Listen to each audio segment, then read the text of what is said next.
Welcome back, everyone. This is a special edition of Road to 2000 Elo because I've hooked up with a fellow YouTuber named Late Night Blunder, and we are going to do a series titled 800 versus 1600, and there'll be both of us explaining our thought process after. So Scandinavian, it's a decent line. It's not something I've played a lot with, and especially make videos on. From what I know about it, I've never played it as black, only because I've most of my education, which is self-taught, has been through Grandmaster Daniel Nerditsky, and he advocates not to play Scandi until you're 2000 rated at least, but I'm not even 2000, so I do face it and lose to it quite often. Interesting. But I'm gonna go with a sideline recommended again by Daniel Nerditsky, Grandmaster, in order to deal with this setup. And I think that black will have to play very carefully and accurately in order to equalize.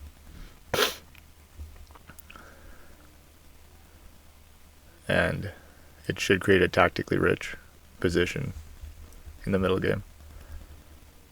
So let's see what happens. I'm just going to play my main setup, standard developing moves. I do believe, though, that white or black usually wants to push these two pawns to restrict the activity of this bishop. So that's the correct move.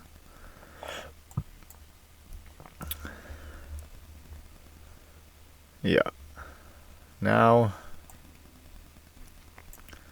normally white wants to push d4 in the Scandi, but I'm playing this setup, so... Oh, and also they want to develop the bishop first before playing this pawn, though, because now the bishop is awkwardly boxed in. Oh, yeah, I should have gotten my bishop out before locking it in. That was already a mistake on my part. But, so now, I think I can actually get away with going knight here. Normally I'd connect the knights harmoniously, like this, have them defend each other, but here there's no danger of bringing my knight out.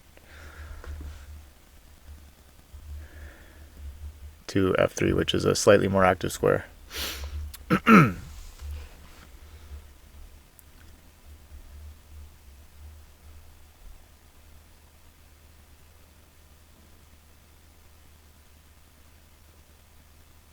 And maybe now black is realizing the drawback.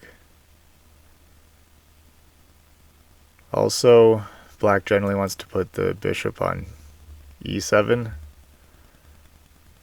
because now I can develop my bishop here, creating a skewer.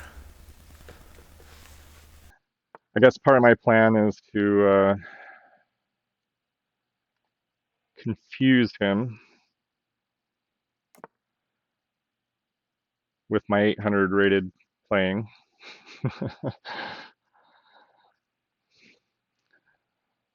Get him out of theory. But I think they can even afford, he can even afford to spend a tempo just retreating the bishop. Now if I go here, that kind of helps him do something that would already be necessary, so I'm not going to do that. I'm just going to castle. And maybe look to play up the king side.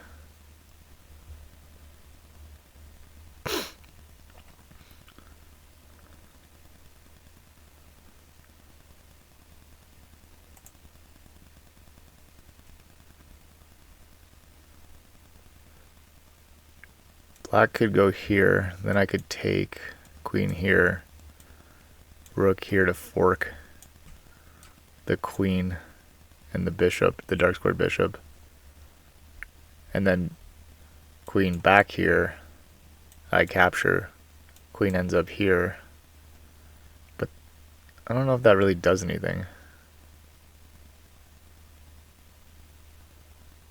But okay, let's initiate that sequence of trades and then move closer towards an endgame where there's less pieces on the board. And who knows what will happen.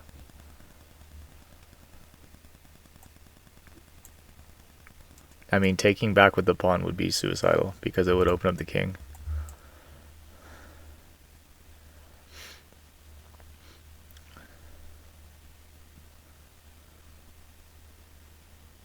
Yeah, here or here, pretty much only options. But so far, Late Night Blunder is doing a good job of maintaining equality and finding accurate moves that don't blunder. Which is pretty much over half the battle. Don't give up a piece for no reason. And yeah, very strong for 800 rating so far.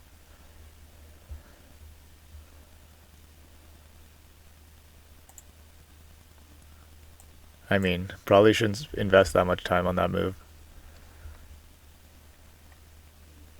But that's just me being nitpicky. Yeah, I better just kind of pull back, defend. Normally, rook can go to e1. There's no specific idea in mind.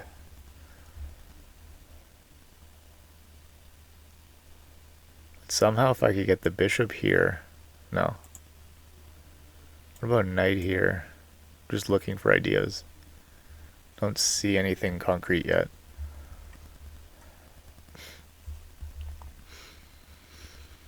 But yeah, black's done a fine job.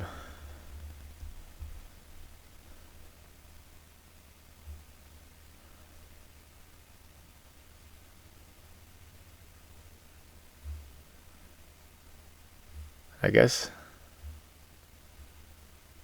I have nothing better to do than reroute my knight here, hitting the queen and just putting it on a more central square. We'll just play off this pawn structure.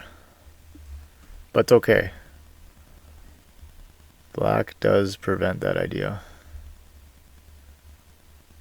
So we'll just connect the rooks, look to create a skewer, albeit that skewer is obstructed by two of my own pieces, so it won't be very effective. But this bishop is still awkwardly blocked in, so that's why I maybe give white 0.3 here, if I had to guess. Like, we control this important diag. Black's bishop is kind of out of the game.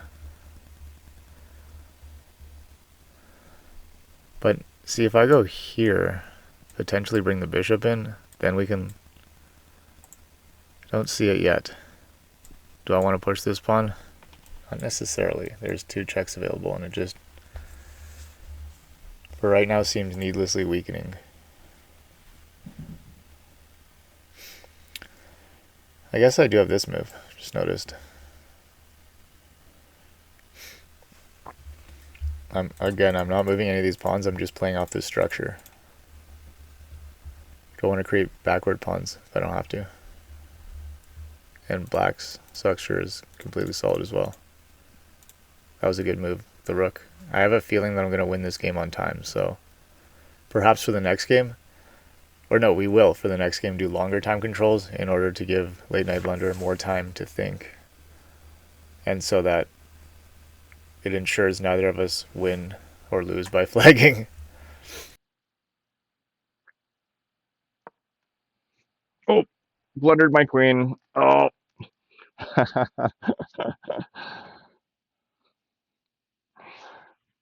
True 800 fashion. Oh. I'm going to give him 30 seconds to resign because maybe he didn't notice that he blundered his queen. It's quite unfortunate, but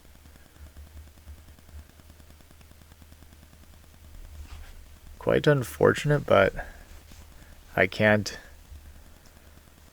show any take it easy on him. even though he seems like a good dude, because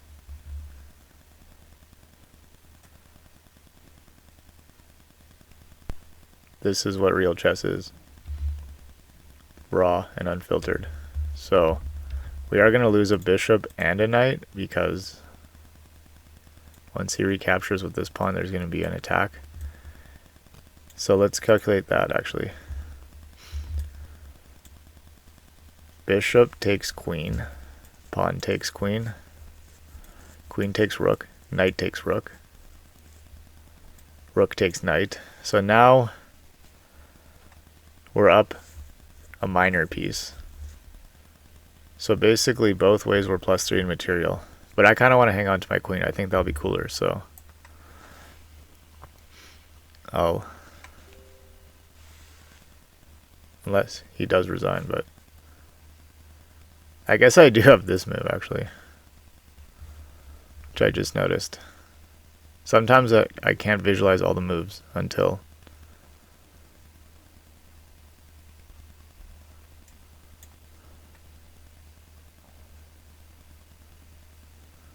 the moves are actually played, so I don't calculate super deeply. Maybe he intentionally sacrificed it thinking there'd be some counterplay, but it was a bit premature. Not concrete enough. Huh. Well, now we just need to escape the pin, and then retreat the knight.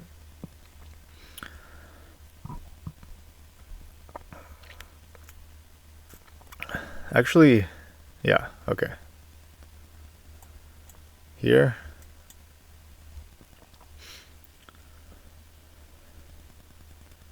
We can always, in the event of, say, the bishop coming here, preventing this, we can bring the king up first to lend the knight support.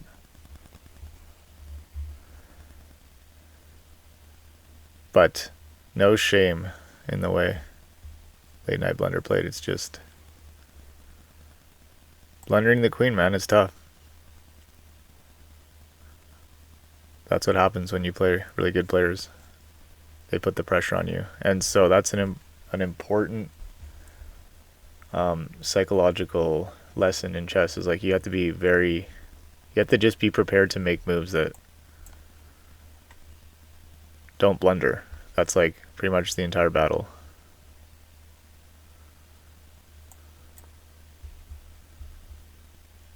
And the more you play, the more experience you get, the better you'll become at preventing yourself from making blunders.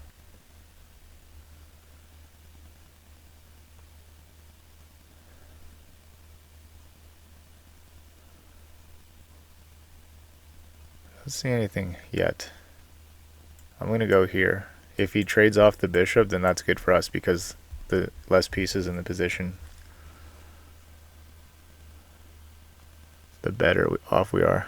Now, I think here.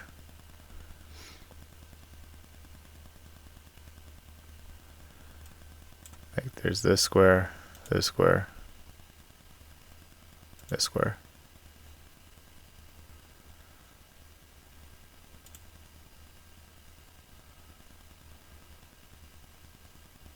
Then I can go hunt this pawn for fun, just because it's kind of a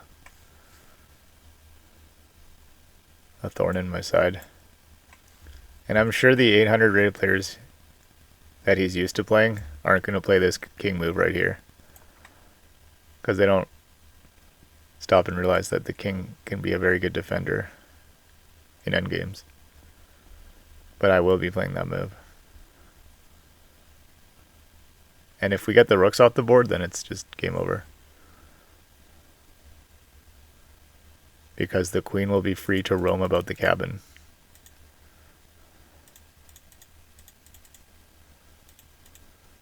Just drawing arrows for visual effect. Is there something I'm missing? Sacking an exchange.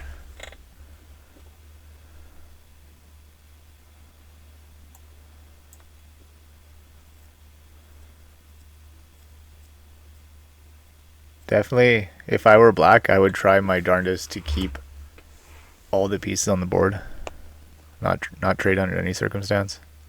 So I probably would have played this move. Okay. I have an app where I can't even. Good game, Late Night Blunder.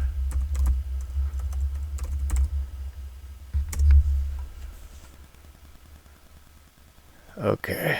Well, thanks for watching. Hope you found something interesting and valuable in watching two players of different rating levels compete with each other.